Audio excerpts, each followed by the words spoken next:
ഒരു പതിറ്റാണ്ടിലധികമായി തുടരുന്ന ICC ട്രോഫി ദൗർഭാഗ്യത്തിന് വിരാമമിടാൻ രോഹിത് ശർമ്മയുടെ ക്യാപ്റ്റൻസിയിൽ team India 2024 edition T20 cricket ലോകകപ്പ് പോരാട്ടം ആരംഭിച്ചു. 2013 ICC ചാമ്പ്യൻസ് ട്രോഫി സ്വന്തമാക്കിയതിനു ശേഷം ഇന്ത്യക്ക് ഇതുവരെ ICC കിരീടത്തിൽ എത്താൻ സാധിച്ചിട്ടില്ല.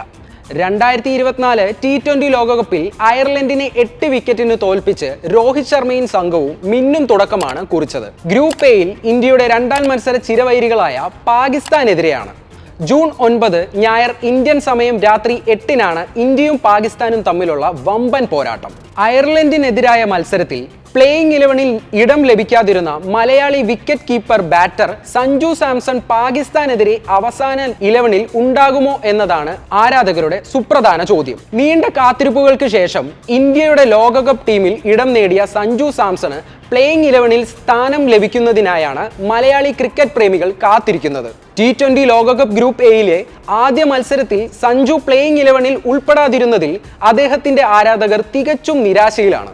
സന്നാഹ മത്സരത്തിൽ ബംഗ്ലാദേശിനെതിരെ സഞ്ജു ഓപ്പണറുടെ റോളിൽ എത്തിയിരുന്നു. എന്നാൽ 6 പന്തിൽ 1 റൺ മാത്രമായിരുന്നു മലയാളി താരത്തിന്റെ സമ്പാദ്യം. പാകിസ്ഥാനെതിരായ മത്സരത്തിൽ പ്ലേയിങ് 11-ൽ ഇന്ത്യക്ക് മാറ്റം വരാൻ സാധ്യതയില്ല.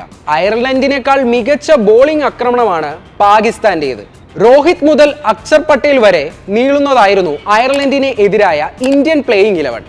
അതുപോലെ ശിവൻ ദുബെ ഉൾപ്പെടെ 4 ഓൾറൗണ്ടർമാരായ ഹാർദിക് പാണ്ഡെ, രവീന്ദ്ര ജഡേജ, അക്ഷർ പട്ടേൽ എന്നിവർ ഇന്ത്യൻ പ്ലേയിങ് 11-ൽ ഉണ്ടായിരുന്നു എന്നതും ശ്രദ്ധേയം.